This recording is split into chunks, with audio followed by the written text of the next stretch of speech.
I'm Ruby, a 26-year-old who's recently started exploring online communities, seeking some understanding and support.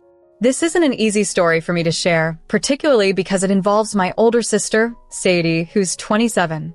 She's made my life quite difficult, and I'm reaching my breaking point. 5 days ago, we attended a homecoming party for a mutual friend, a typical gathering where everyone from high school reunites and exchanges pleasantries. I had been reluctant to go, mainly due to my sister's presence. My parents, worried about me becoming too isolated, insisted I attend. They thought it would be good for me to socialize away from Sadie's overshadowing presence. You might think I'm just a younger sister filled with jealousy, but the situation with Sadie is more severe. While I've managed decent grades and kept to myself, Sadie has always been the star, achieving high marks and adored by everyone. To outsiders, she's a polite, perfect individual. But those close to her, like me, see a different side. She has always treated me poorly, yet I'm the only one who seems to see this side of her. Growing up with Sadie was like dealing with someone who thought they were liquid gold, while I was barely acknowledged. My parents placed her on a pedestal I could never reach. Behind closed doors, she was a different person, someone who treated me like dirt while maintaining a perfect facade to others. At the party, I decided I couldn't keep silent anymore. My sister, who seemed perfect to everyone else, was secretly dating 3 men, neither of whom knew about the other. Amidst our parents' anniversary celebration, I exposed her actions. I revealed her deceit not out of spite, but out of a desperate need for authenticity and to show that I too could no longer uphold the illusion of her perfection. This revelation was hard for me, as I've always been seen as the lesser sibling, often disregarded and made to feel worthless. Sadie not only outshined me, but made sure I felt dim in comparison. Her confidence was evident, but it masked a deeper cruelty. She didn't just strive to succeed, she thrived on making others feel inferior. Discussing her dating life isn't about jealousy. It's about highlighting how she's managed to maintain such a pristine image while treating people as disposable. Sadie is often lauded for her looks and charm, and while she's had numerous suitors, she treats them with disdain, as though she's doing them a favor by merely considering them.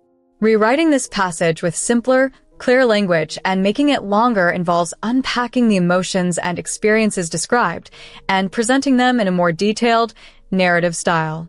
Here's a revised version. There's this person who makes everyone around feel inferior, and her name is Sadie. It's like she's the main character out of a high school drama where the mean girl reigns supreme. But here's the twist. Instead of people standing up to her, they actually applaud her for her so-called honesty. She has this knack for tearing someone's style apart right to their face, all the while making it sound like she's doing them a favor. She also acts like she's some expert on relationships. Just the other day, she had the nerve to tell our cousin that her boyfriend was brave for dating someone with her body type. Who even says something like that? Yet everyone just laughs it off because, well, it's Sadie. Everyone thinks Sadie can do no wrong. Sometimes I dream about yelling at her to just stop talking, but I know that wouldn't end well for me. But that's not even the worst part. Our parents are in on this too. Not that they dislike me. That might actually be easier to handle. No, they constantly push me to be more like her. Why can't you be more like Sadie, they say. Look how she handles these situations. You could learn a lot from your sister. It's as if they got their perfect child with Sadie and then ended up with a second choice in me. They make me follow her around everywhere like I'm a project that needs fixing. They believe that if I just spend enough time around her, some of her perfection will magically rub off on me. Being continuously compared to Sadie feels like being slowly chipped away at. Every single thing I do is measured against her. It's not just the big stuff. They critique every little detail of my life through the Sadie lens. My choice in clothes? Sadie would never wear that. My B+ in math. Sadie got an A without even trying. My interest in art? Why can't you do something practical like Sadie? It's relentless. And it doesn't stop with our parents. Relatives, family, friends, neighbors. Everyone feels entitled to weigh in. It's always, why can't you be more like your sister? As if I'm some sort of mistake they're all trying to correct. Even my teachers have gotten in on the act. I remember my high school math teacher telling the entire class she expected better from Sadie's sister. To them, I wasn't Ruby. I was just the disappointing follow-up to their star pupil. All this comparison has done a number on me. My self-esteem is in tatters. My social life is pretty much non-existent. I've gradually withdrawn from friends because I can't stand the constant reminders that I just don't measure up. And dating? That's a disaster area. I'm 26, never had a boyfriend, never even been kissed. And it's not because I'm too picky or playing hard to get.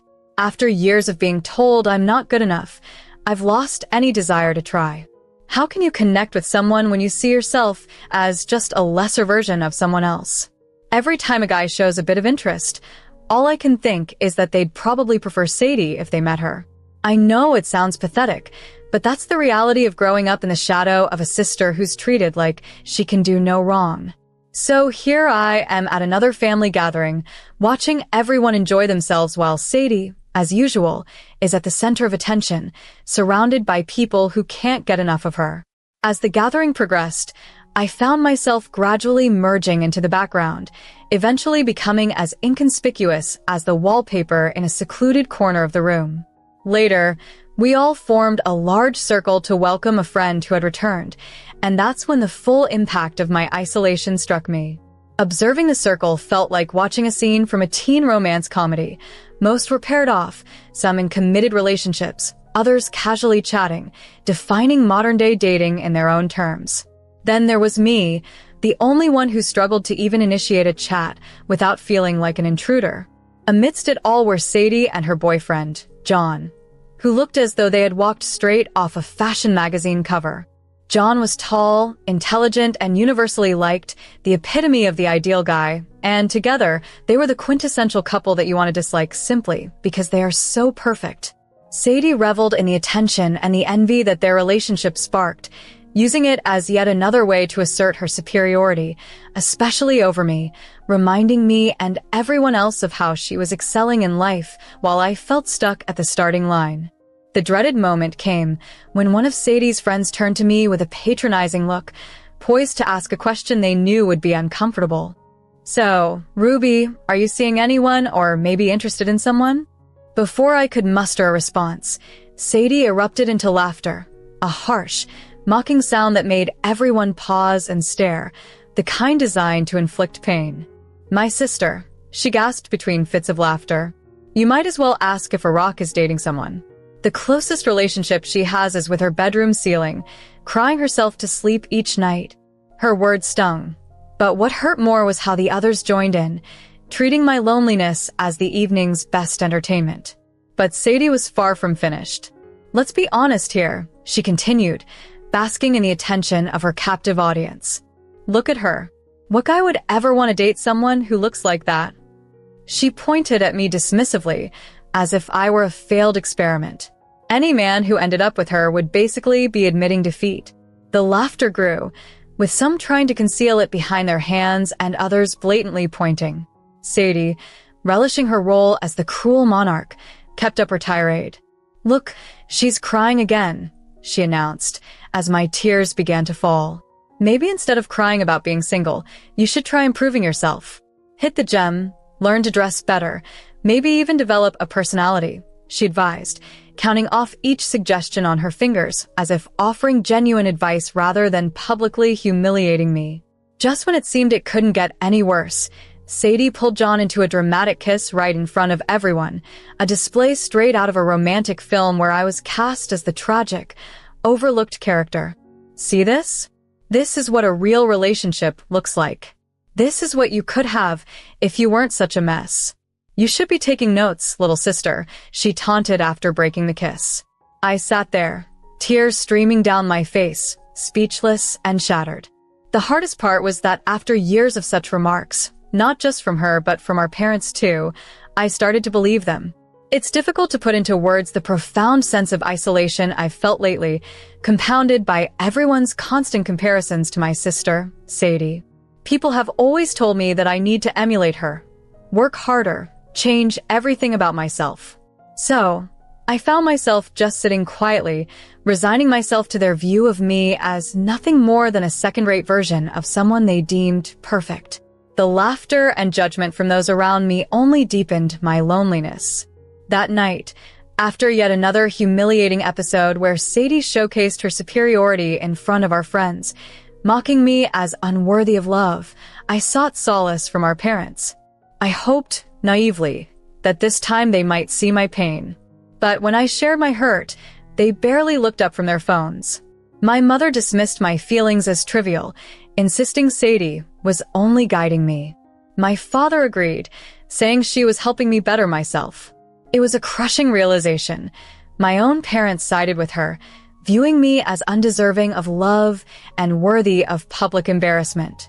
I spent that night alone in my room, crying until my pillow was soaked, replaying the day's events, the laughter, Sadie's taunting, our parents' indifference.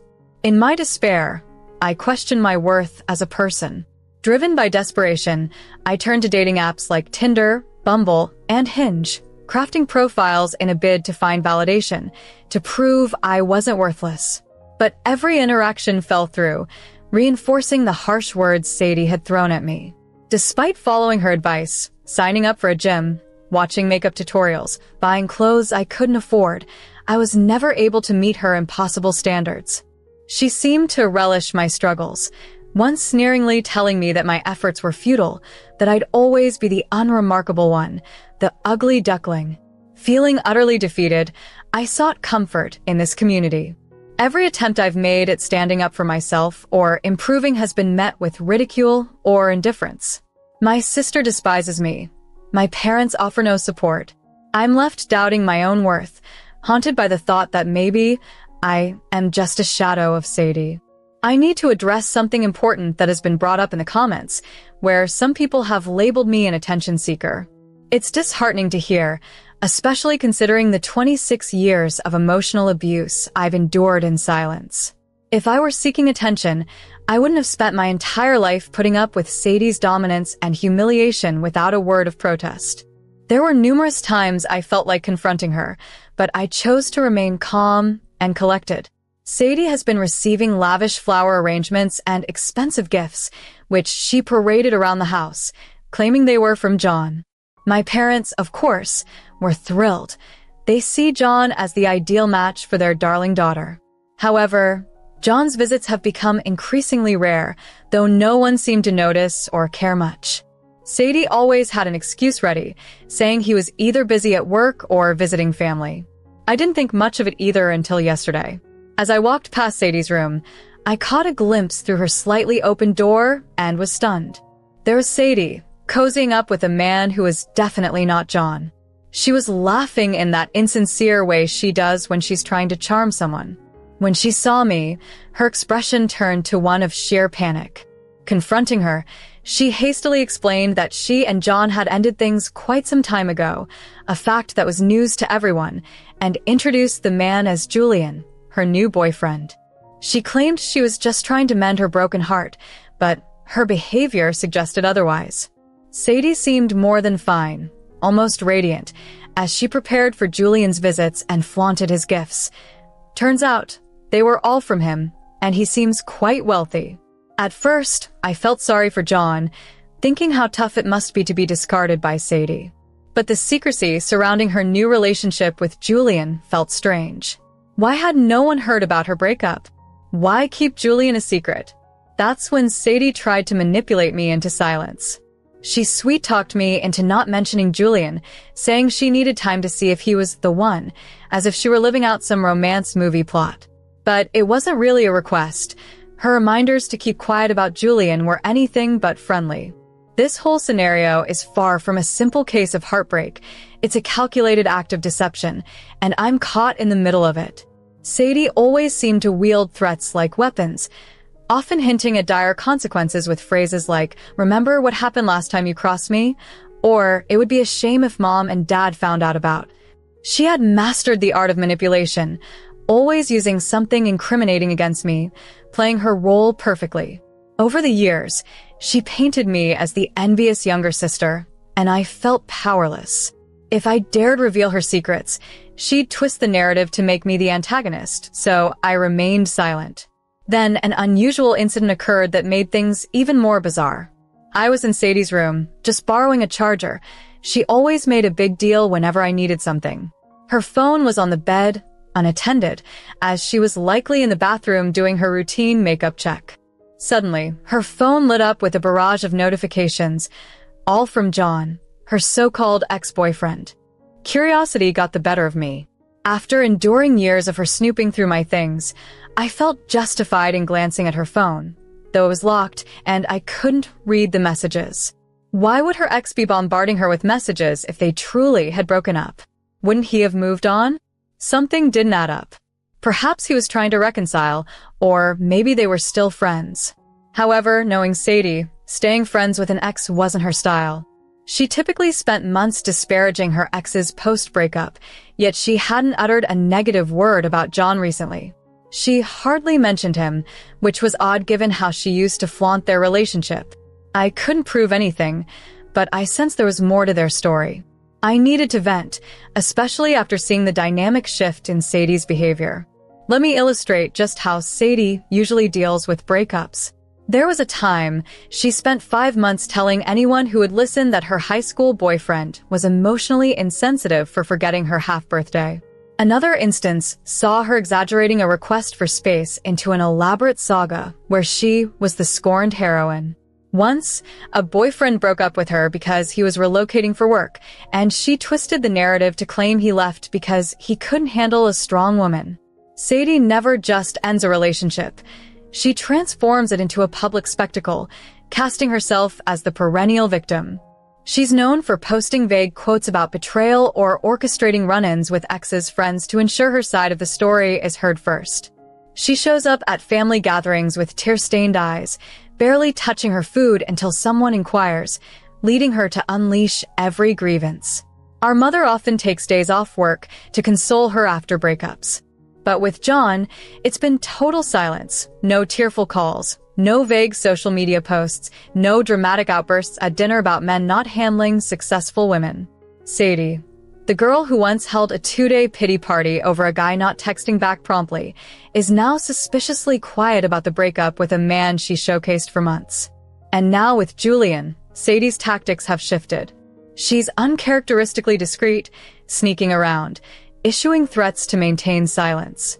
This is the same person who has never hidden a relationship. She's always made it clear that she's sought after. This sudden change is not only uncharacteristic, but highly suspicious. During our grandmother's birthday celebration, it came to light that she had casually met up with a local weatherman for a simple coffee. To many, this might seem trivial, a mere coffee outing, but I can't help feeling there's more to it. People might think I'm overanalyzing the situation, fixating on non-issues. Perhaps there's some truth to that. Perhaps I am overthinking. However, my entire life I've observed Sadie, my cousin, skillfully navigate social dynamics to her advantage. I know her tactics well, and this casual mention at the party felt out of character for her. It wasn't her usual maneuver.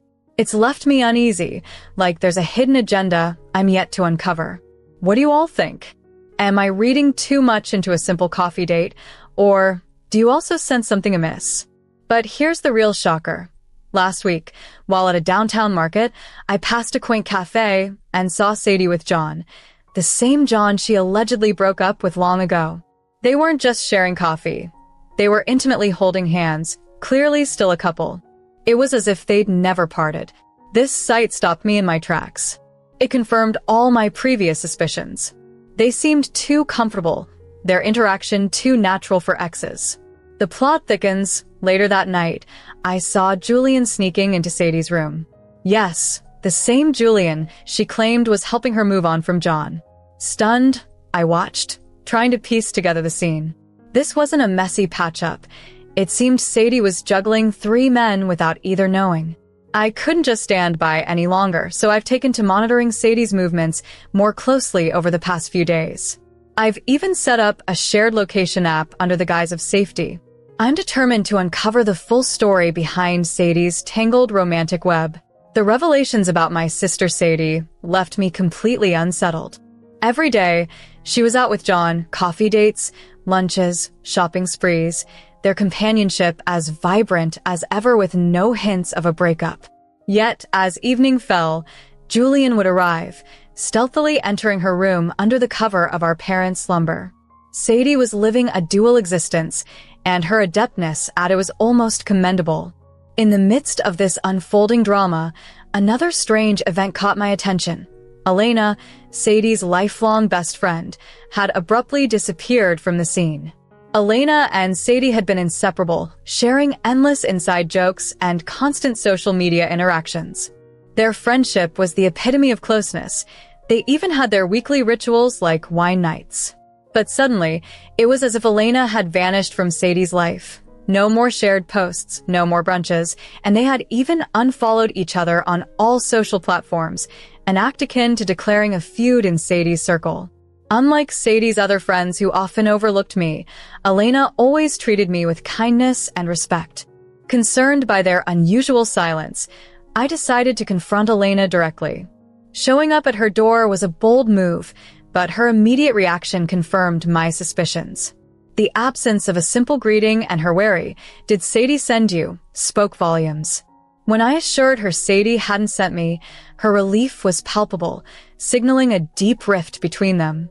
Elena, usually reserved, erupted into a bitter laugh upon mentioning Sadie, calling her pure evil and deserving of any misfortune heading her way. She divulged that Sadie had never broken up with John. She was simultaneously dating Julian, a secret she managed to keep under wraps. Elena had been aware of this, but remained silent to preserve their friendship. The situation escalated when Sadie bragged about her exploits to Elena over coffee, unashamedly flaunting how she managed 3 relationships. When Elena expressed her disapproval, Sadie lashed out, labeling her a jealous traitor and dismissing 20 years of friendship over Elena's refusal to endorse her deceit. This episode painted a starkly different picture of my sister, who had always criticized me for my lack of romantic relationships, yet here she was, entangled in deception. The irony of her previous taunts about my worthiness of love was not lost on me. Sadie, who lectured about being a role model, was far from the exemplary figure she claimed to be. Now, armed with this explosive information, I find myself at a crossroads. What should I do with what I know? Is it time for Sadie to confront the consequences of her duplicity? After enduring years as the unassuming sister, always choosing the moral high ground while Sadie trampled over me, I reached my breaking point. Sadie, the epitome of perfection, who often ridiculed me for my single status, was actually managing 3 boyfriends at once, turning her life into a chaotic romantic comedy plot. Meanwhile, she had the audacity to lecture me about relationships while orchestrating the grandest deceit I had ever witnessed.